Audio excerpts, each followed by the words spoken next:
Hi everyone, welcome to another segment with Live with Mel. You are joining me here live on Instagram at Lux Lifestyle Events. Today we'll be doing a segment called with Q&A, Wedding Planning 101. Today you'll get to know a little bit more about me, Mel, and the wedding industry. How did I start in this industry and what you need to know about planning your wedding. So today we had a few brides and client went online to really give us some questions that I will be going into to respond to those questions today. But before we go there, I'm going to give you a background about me, who I am, how I started in the industry, and we can go from there. So my name is Melisa Brown. I am the owner and CEO of Lux Lifestyle Events. I've been planning weddings for over 15 years. We started in 2005. But just to rewind, to go back, how I got into this industry, I used to work for Apple Computer Inc., where I was a creative for them. And I used to train the people such as Maurice Dubois, who's a CBS News anchor, Keith David, and also Diana Ross. Teach them how to do video editing and also doing, how to use their Mac, those kind of things. And one day, basically, my fashion self, as you can see, I love to do the whole dress up and design, where I was a fashion designer. We'll get into that. But one day they said to me, what do you want to do? And I said, I'm really into fashion. I'm also into entertainment and graphics. And they saw the talent because we used to do a midnight mix jam live at Apple. And they saw the talent and they said to me, you should go ahead and start your own business. And in this day and age, you've got to think twice about jumping in to start your own business. And if you really want it, you see this as a full on plan, something that you want to do for the rest of your life. So I left Apple, sold some of my Apple stocks, and started my company called Fame Rocks Fashion Week, where you can Google it and you will see a bunch of videos from past Fashion Week shows, all on YouTube as well. And I started my company, Fame Rocks Fashion Week and the NY Fame. And we started with our first event to celebrate the 9/11 charity. So at that time, 9/11 happened, the Twin Tower came down, and I said to my sister, we need to do an event where we giving back and helping the orphan kids that lost their parents during 9/11. So we decided to do our first show. That show got a lot of response, and we reached out to a lot of Project Runway designers that we had relationship with, emerging designers and international designers that, was a great response, like Kato Mamalu, Dave Chappelle, Nicholas D'Orizio, Marlene. There's so many of them, and they all said yes, and they said, Mel, what do you want me to do? So I literally said, I just want you guys to come up with 10 to 15 pieces for this fashion show. We had about 15 to 20 designers. It was going to be at the Metropolitan Pavilion, which that's where we had the show. And the turnout was just beyond amazing. We had people such as Natalie Cole. We had people from SWV, Pam. We had Nothing But Strings from America's Got Talent. We had so much talent in the room, and the response from our sponsors was just simply amazing. And it was a great opportunity to give back. So spiral forward past that, I'm not gonna make a long story short. We end up doing this amazing show. We were able to give back, and then things started spiraling. People kept on asking me about doing their events, whether it was a birthday party, a baby shower, there it is. And then I did my first wedding, which was my sister's wedding. And then when I did my first wedding, which was my sister's wedding in Pennsylvania, I got the wedding bug. From then, I literally was just like hands-on. I was all about the creativity about it, the organization about it. It was just fun. And then I got my big wedding, which was a Dominican wedding, which was a Spanish wedding in Staten Island for Ileana and Ralph. And that wedding, I, called on my friends who are also in the industry, my partner and I. It was Nicole and Taisha who did the wedding with me. and it turned out absolutely amazing. Ever since then, I had the love for wedding planning. I had the passion for it. It was just something that I wanted to do. And with the background, with the fashion, design, production, producing events and everything just played a part. And when you have such a drive to plan weddings, it's just something that you can't just turn off. The creativity was there, and I really wanted to show that when I was doing the weddings. So since then, I've been planning weddings, and I've been doing great at it, and it's been a joy of mine. I have no preference in the style of wedding that I do. I just basically love each and every one of my clients, and I meet them to get the energy, hear about their vision, their style, their dream wedding, and that's something that our motto speaks to. If you can dream it, we can do it, and that's Lux Lifestyle Events. We are luxury experience. So my brand pretty much speaks to that, and every wedding that we do, we want to make sure that we give that 100%, that luxury experience. So you guys asked a few questions, so I'm gonna go back to the questions. So somebody had asked, how long have I been planning weddings? So it's about 15 years I've been planning weddings, as I just said. Also, they asked, another question was basically, hold on. Do I work with a team or do I plan solo? So I have a team that I work with. My team is amazing. I have a staff of 4, and my girls and also my partner who deals with like the logistic part of things, the dance floor, the stage wrap, the flower wall, the champagne. He deals with all of that. And then I have my girls who one tends to the bride the entire day, and then the rest of us are doing the setup and design. And we're dealing with the full scope once your guests start arriving and the ceremony starts. So my team is pretty much in tune throughout the whole wedding process.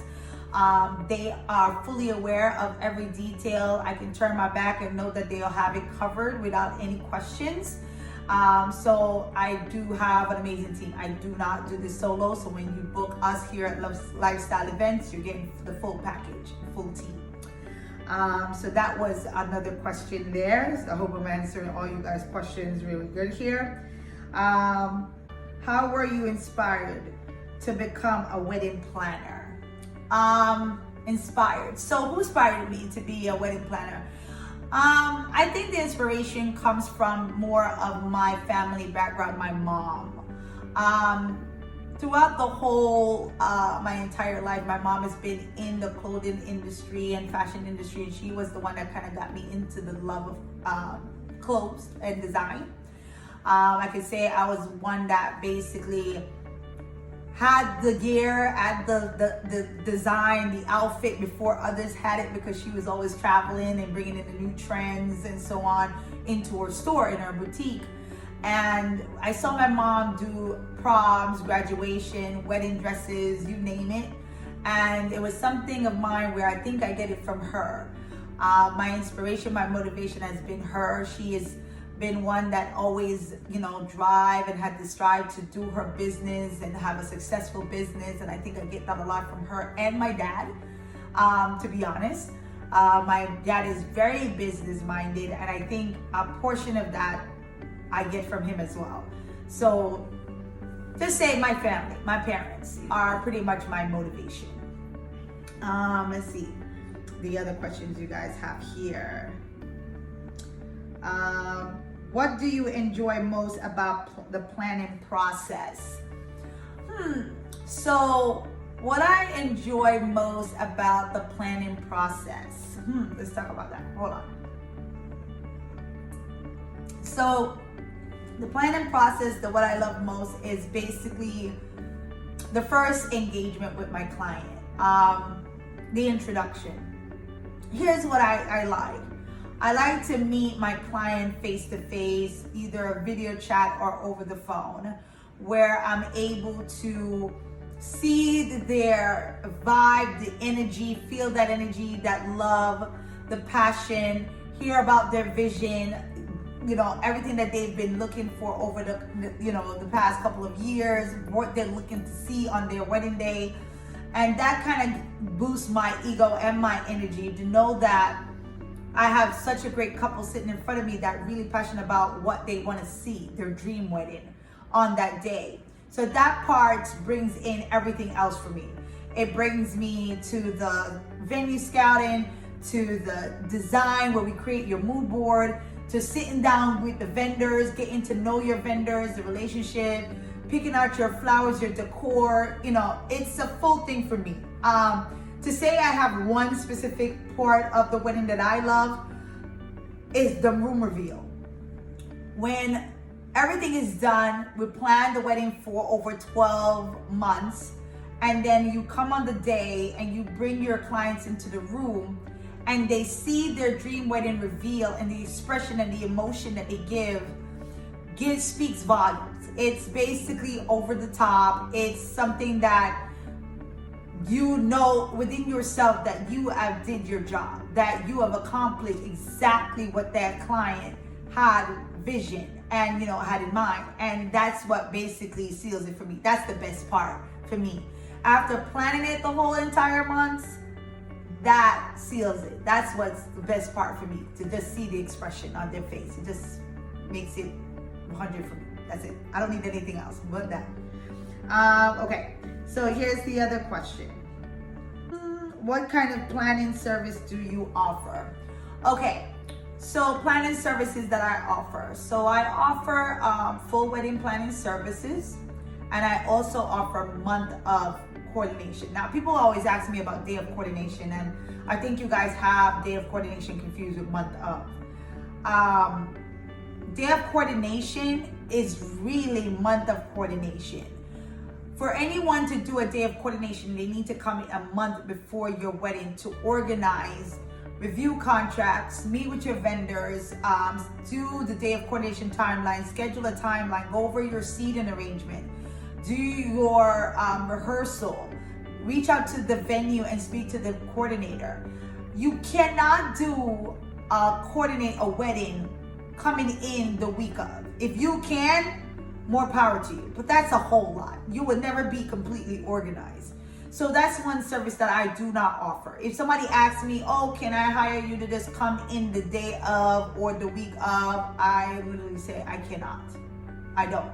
So when I charge for my month of, is because that includes me coming in a month before your wedding to organize. And that does not just include myself, that also include my team and my staff, because they are there on the day of as well.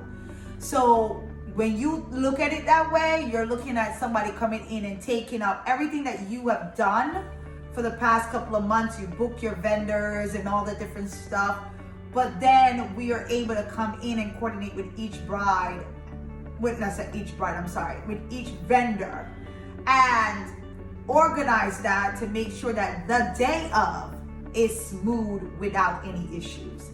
So I do offer that. Now, the full wedding planning is something that we push most than anything, because a lot of time brides get stressed, they're overwhelmed, they don't have the time. And that's something where a full wedding planner who takes on full time, because I am full time, this is the only job that I do, is able to respond to emails, calls, go to meetings, do those venues scouting with you throughout the day, where others may not be able to do that. You have a different type of planners. You have planners that have a full-time job and then they clock in and then they clock out at the end of the night. But then you have those that from they wake up at 9 o'clock in the morning till they go to bed at midnight, 1 o'clock in the morning. Those are the full planners, and those are, that's us. So for us, we offer that full service. Now, somebody has also asked, destination weddings. Yes, I do conduct destination weddings. That's a total different package in itself. With our destination wedding, somebody asking like what's included. One of the things that you guys have to keep in mind when it comes to destination that you're paying for travel and accommodation. It's something where you have to, one, keep in mind that we have root and board. We have to go out there and travel maybe like a month or a couple months before your wedding just to map and scope out the venue. Meet the management team, meet the different vendors out there that will be providing the different decor, from your floral to whatever other detail that needs to be incorporated in your wedding. we need to go out there to do those scouting. So when you're reaching out to a planner that said there's a destination planner as well, you want to make sure they're available to take these trips. They're available to communicate with the management and your staff and so on. We want to make sure we do that, okay? So that's something that you want to make sure you ask those proper questions. And do your research, people, because we always talk about wedding planning and hiring the right planner and ask the right. And now sometimes you want to blame the planner because she wasn't as informative, but then you go back and you're like, oh, you can't really blame the planner. You have to take some of the blame yourself as well, because you didn't ask the proper questions, you didn't research. And yes, you have to ask, because there's been a situation where you hire a planner and the planner doesn't provide the service that you are, or don't have the time to dedicate to you. And what you didn't know is that planner is basically maybe giving you partial services, or they're doing more of a month of coordination, or they're just doing design, but they're not doing the full planning scopes. They're not dealing with contracts and management. So you want to make sure you ask the proper questions when hiring a planner, and do your homework. Check out reviews, ask for, background, portfolio work, or what have you. Ask the proper questions. Ask, can you meet them in person? Can you, see if they're listening, if they really get a grasp of everything that you're saying, and your requests and your needs, if they have an answer for that. And once you walk out of the room, just make sure that you feel confident that that planner really understood what you needed, the services that you required. If you feel that confident, then you should be able to move forward. Okay, so that's something that we should definitely talk about. Now, somebody is saying like budget management, what's included in the budget? Good question. So let's talk about that. One of the things, hi guys, I see you on there. One of the things that you guys also have to keep in mind when it comes to budget management. A lot of times brides don't know what's included in the budget. You think that you get up and you or your fiance say, well, we only want to spend $15,000, $25,000 or $30,000 on a wedding. That's not how you decide on your budget, people. Your budget consists of different categories. And this is the categories. You got venue, catering, florist, photographer, videographer, DJ, cake, rental. What am I missing? You have your dance floors and stuff like that, photo booth options, stationery invitations. You have custom acrylic welcome signs, all that different stuff. You have limo rental, and you have any other props that you may want to use at your wedding. Now, excuse me, what you may think of when you put that together. Let's do a quick math. Say you have 150 to 200 guests, and you go ahead and you reach out to a venue location, and you're talking about the catering portion of things. So you take the catering and the food, and you have two options. You have one where the venue includes the food, and you have one where you're just renting the space, and then you still got to bring in your own chef, right?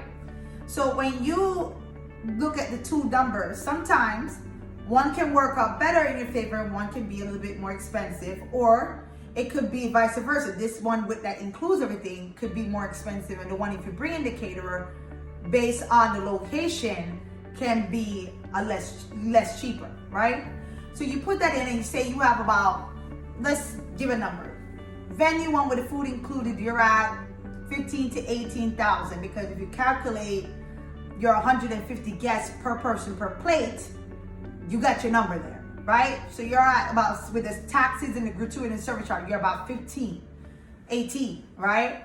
Then you're at your photography and your videography. That's like another 5, 6, 7, maybe $1,000, $10,000. You never know. Depends on the photography, videography you're going for and the package that you want. Then you got your DJ services, which could be anywhere from in 1,000 to 2,000. It all depends on the level of services that you want from him. And we have not calculated your florist yet. I'm not talking about decor rental like charger plates, no. I'm talking about your floral budget. When you add that up, you already over $25,000 and you haven't gotten your rentals in, you haven't got your cake in, you haven't got none of that stuff in.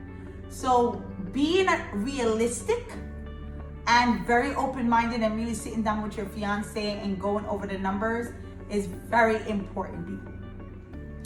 You have to really think about all the different expenses that involves in the budgeting process.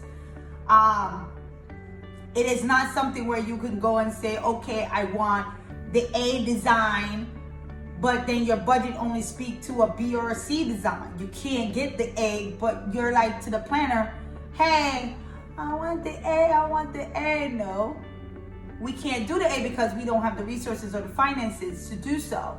So you're back into a whole situation again where you're trying to put pressure on the planner to deliver something that they can't do. And then when you get back to the planning process, you're like, and you walk into your room on the D-Day and you don't see exactly what you want, you're upset. Excuse me. So this comes to you being realistic and open-minded, because you are not being realistic when it comes down to that. And that's something that you guys have to really sit back and look into. What do I really want? The vision that I want. Do I have the budget to do so? Scale back on your guest count. That helps a lot when it comes to your decor. If you're big on more the decor and everything else, then fine. If you're big on more the guests, then you're catering more to your guests than your actual wedding design. So again, it's something where you guys have to really sit back and think about. I know somebody was asking the question about the budget, when they come back into the budget and seeing the different price points and so on. How do I express that to my clients about what to expect? And I pretty much provide a budget breakdown to my clients. They basically able to see by category breakdown what they want and everything like that. So you will see line by line what each item costs and what the bottom line of your budget is and when you're getting there, so you can scale back, make adjustment, or renegotiate with some of the vendors, or see what you need to do if you haven't booked them. Keep looking around, keep shopping. So that's one way of doing it. Now somebody asked the question, do you have to use my preferred vendors versus vendors that they may recommend or consider? Now here's my question to that. You can use a vendor that you want to use, but here's where I stand, especially with my company and my brand, when it comes down to it. I need to, one, meet that vendor, review the contract, know the services that they're offering, and I need to see the quality of their work. Now, reason why I do that is because their brand also has to speak to my brand and your wedding vision and what you are expecting. And as a planner, I gotta deliver the vision to you, even though you're thinking about going with that vendor because they're cheaper. But what if the quality is not there? Now, when you are not happy, then I have to be the advocate for that. So in situations like that, I always let my brides know, if you choose a vendor outside of my approval, meaning that we review everything, we talked about it, and I still don't approve of that vendor because I just don't feel confident that they can deliver, you are signing a waiver for me and my company, stating that if you walk in the room and you are not pleased with the quality of the work, then we as Lux Lifestyle Events are not responsible for that. We will do our very best to make it work on that day, but we can only do what we have resources to do. Like me, I'm not planning to come in there to make changes. I'll try my best to make changes, but if that vendor cannot accommodate or fix the problem or whatever, then we would have to take that up on a different level with that vendor. understand the reason why we do this is because we've had experience where a bride might have rented or booked a vendor where either the chairs, the table came supposed to be gold and all the gold was stripped off and it looked like wood, or you went and you got some kind of backdrop and it was supposed to come. We have experienced it all where we've had people that showed up and it wasn't the right thing because the client went the different route and went with a vendor that was probably doing a flash sale on their page. Get this now, pay for it in full. And then when they get there, the pay for it in full looks like I do not know what. Okay? So that's one way of putting it. How do I screen my vendors? Okay, that's a good question. So screening process for my vendors, you have to meet me face to face in person. One, you have to bring, if you're a cake vendor, you have to do a taste box, a tasting with myself, with your treats or whatever. You also have to bring your portfolio. I also need to do a review check, background checks on vendors. Gotta go on your page, I'm gonna go on your website, I'm gonna check out reviews and so forth. It's just like a bride. I'm going to do my due diligence and I'm gonna see not only the taste or quality of your food, but also the presentation, your customer service.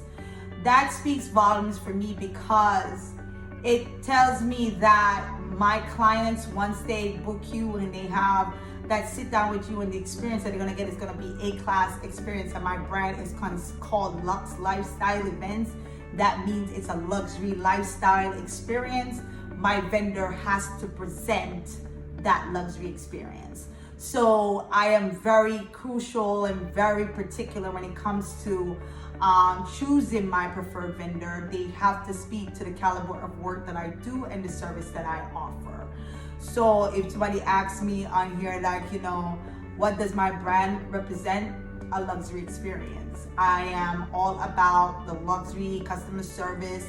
I provide the dream weddings above 150 and above. I go above and beyond for all my clients, and my 15 years in this industry in corporate America, dealing with a lot of customer service experience has made a mark on me where I know exactly what clients look for.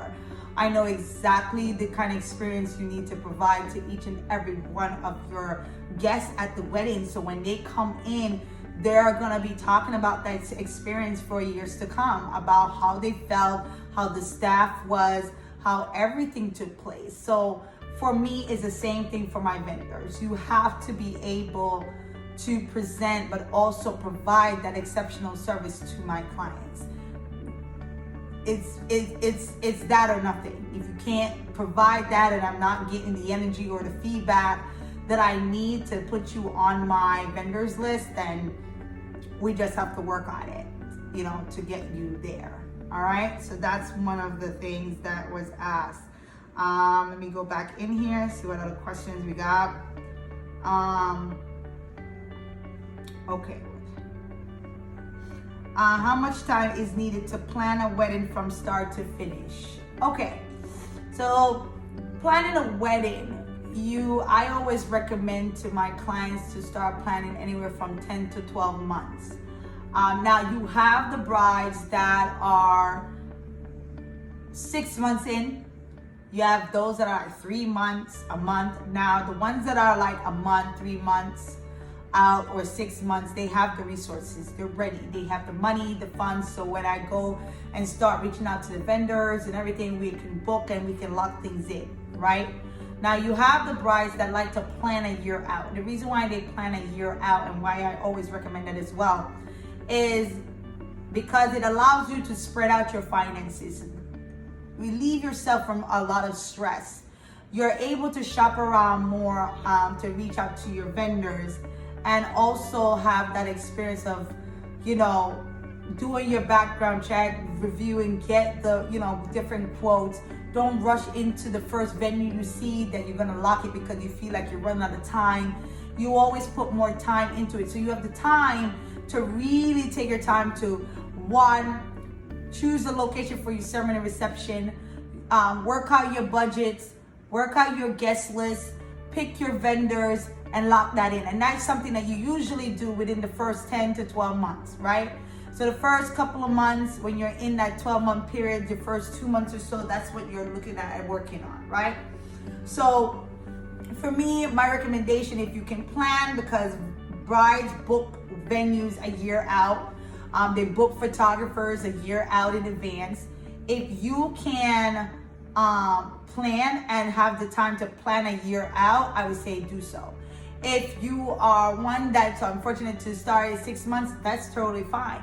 Get yourself a wedding planner. You can definitely get everything done within the 6 months and take away a lot of the stress. But if you're trying to do that on your own, you're in for a rude awakening, just to let you know. It's a lot, because you think that the only thing that you have to deal with is just go ahead and lock a venue and then find your vendors. No, you still have to review contract, you still have to organize. They're looking for timeline, they're looking for layouts, they're looking for all these things. So you yourself is not capable of doing that. And if you have somebody that's in your family member saying, oh, I can help you do so, whatever, no, they can't, okay? So they can do a little bit, but they really cannot, because they're not professionals. They're not trained, or they don't have the experience to do it. So I would always recommend getting a planner. And I'm not talking about just me, but definitely do your homework. The investment is there. It's worth it. Okay, ask people out there that use a planner. Find out, what did they think? Was it easier for them? Did it work out better for them? And then you go from there. Okay. What was it? Let me see what else was the other question here. Let me go back in here, see what else we got going on. We talked about what is included in the budget. How can a couple stay on budget during the planning process? As we said, is basically once you get your quotes and the planner has put together your scope of different vendors and the outline and everything on the budget, you can see where your bottom line is. And if you need to go back and see what's too costly, then you can go back and scale back on those items and try to fit it back in your budget. But the main thing is keeping your guest count low. Your guest count really takes a lot in your budget, because that speaks to every category: your venue, the food, the florist, the decor rental. It takes a lot. So more people, more floral, more tables, more everything. Okay, so your guest count is what you really need to think about, right? For those with the big cultures, talk to your family members. Really sit down and have a conversation with them about that, okay? Do you coordinate invitation stationery from wording to ordering and addressing to mailing? That's a good one. It depends on the service that you book with us. If you're a full wedding planning bride, that's something where your invitation wording, I will help you out with the wording or coming up with a design for your invitation. Now, when you're talking about designing it, mailing it, and also doing that could be an extra cost. If you're one of my brides where we do a percentage, because our packages are based on percentage and we have our flat rate. Now, if you are a percentage bride, then yes, we'll include that in it, and the bottom line percentage is what you pay. Now, when it's a flat rate bride, then you're talking about adding a la carte items, which that will fall into place under that. That means that if you want me to design your invitations, you want to manage your mail, send out the invitations by mail, which a lot of times you guys are better off because you know your people. I can come up with the design, everything, but if you want to do the mailing process, that's fine. RSVP management, seating, here's what I have my brides do. I would send them a spreadsheet for the seating chart. And what you would do is simply put it in we'll have it either a layout, a template, which is alphabetical, or by table. And you will put each of your guests on those and send it to me. And then I would design your seating chart board, get it printed up, bring it on arrival. Now, for my brides, I always encourage them to do their RSVP online through their wedding website, which is something that we also do.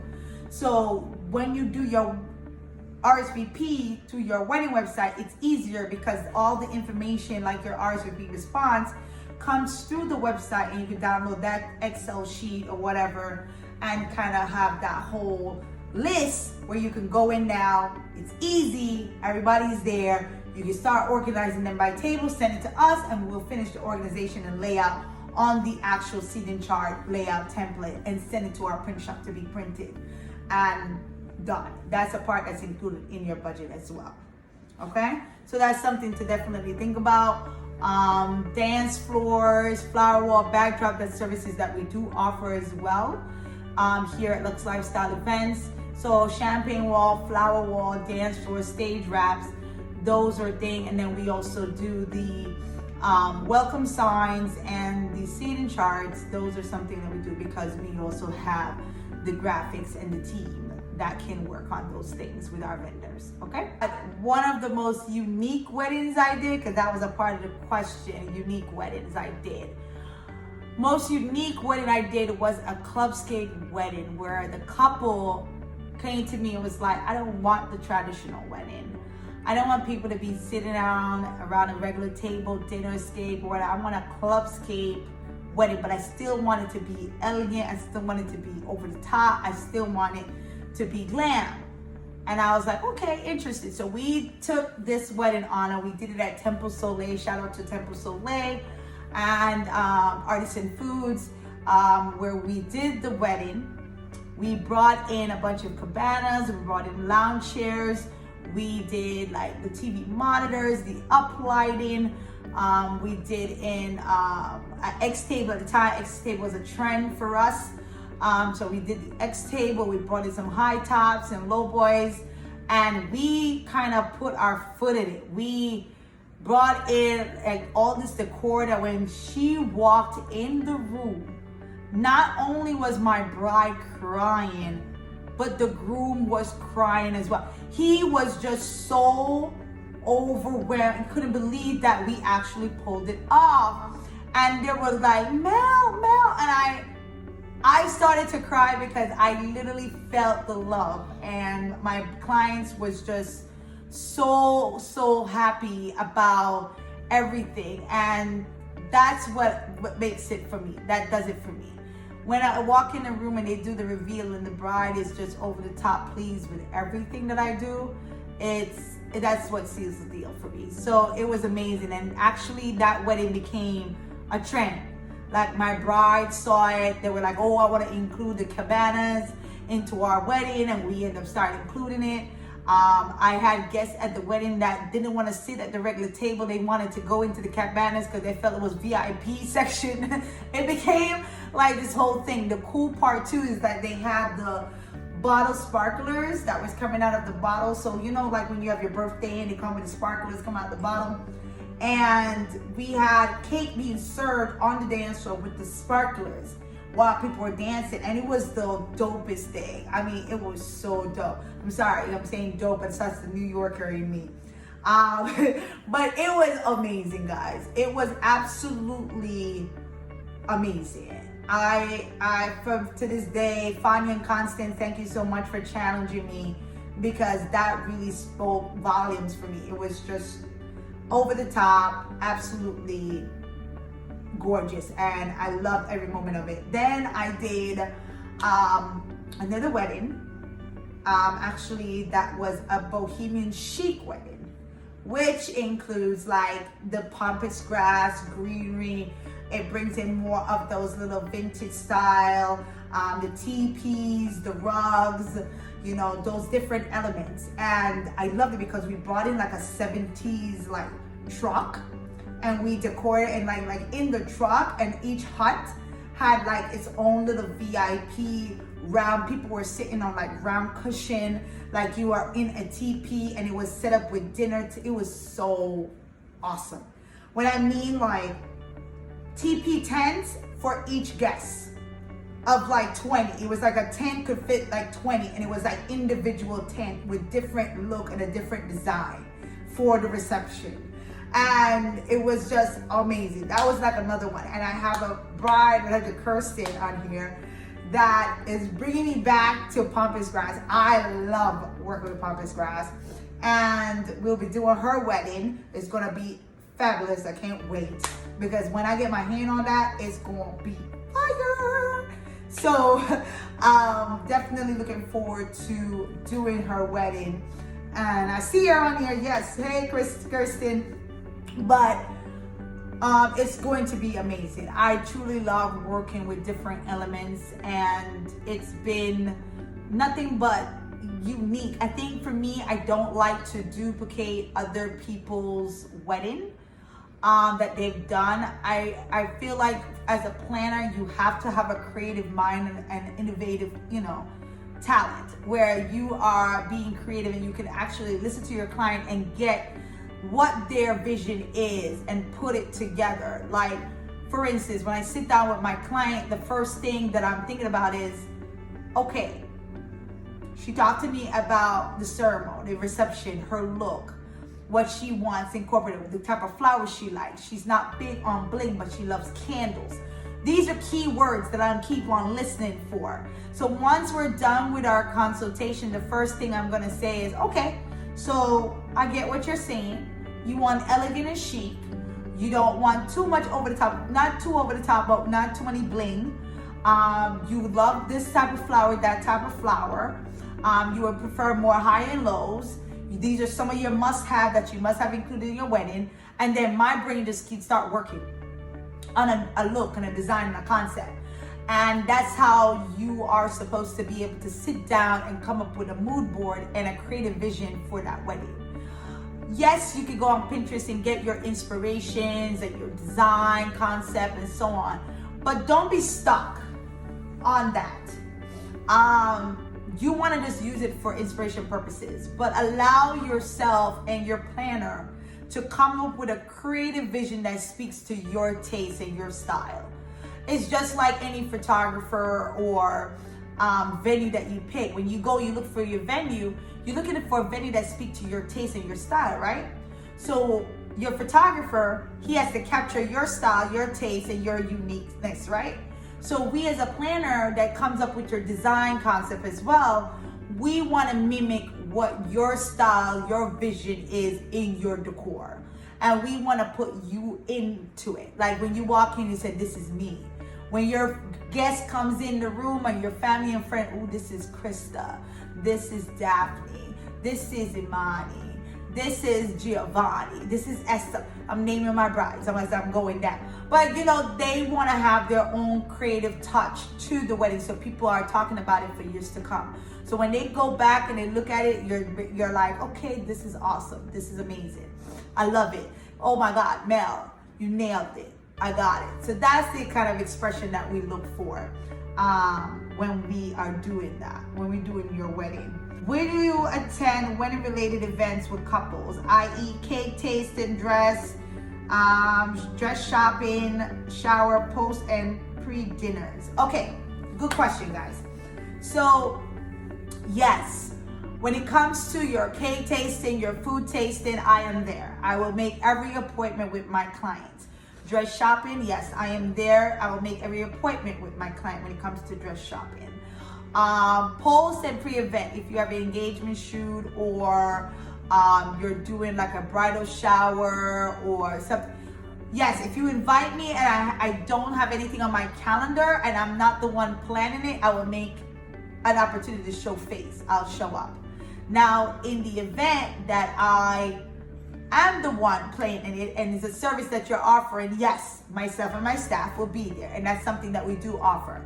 If one of our brides said, okay, I'm trying to do my bridal shower and I want you to also do my bridal shower for me, this is something where I would say, okay, this is the price for us to do so, and that will be a separate additional price, okay? So that's something to definitely consider if you're looking for a full-time planner and you're thinking about those different services. You can look into that. But yes, I like to go tux shopping. I love to go dress shopping with my brides and my grooms. So I make it my duty to be on those appointments. That's why they call me a full wedding planner. Got it? All right. How do you communicate with your client? We talked about that. I think I said face-to-face meeting. Then we do emails, we do phone calls. I like to do in person when we're doing like our decor, like I do a sample table display, or if we're picking out anything from invitations to linens to chargers, whatever. I like to have the clients come in so we can actually pick it together. So we are definitely doing that full collaboration. So you're involved, you feel involved, you are, getting the whole fun experience of the planning process. Because wedding planning is supposed to be fun. It's not supposed to be something that is, oh, I'm stressed out, I'm feeling overwhelmed, I'm not enjoying it. Every step of the planning process should be a fun and exciting experience. And that's what we at Lux Lifestyle Events try to do, is to provide that fun, luxury experience throughout the planning process. Now, if you are a bride that don't like to give us the freedom to do our job, and let's talk about it. Okay, so let's talk about that. So, brides, when you come into book a planner, right? And I really want to stress this. You book the plan because you trust her to deliver the vision. You trust her to do the services that she said that she offers. And you trust that she's very organized and be able to do everything as planned, right?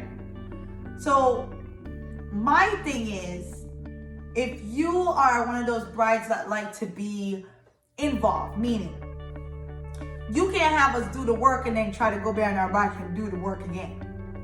It doesn't work that way.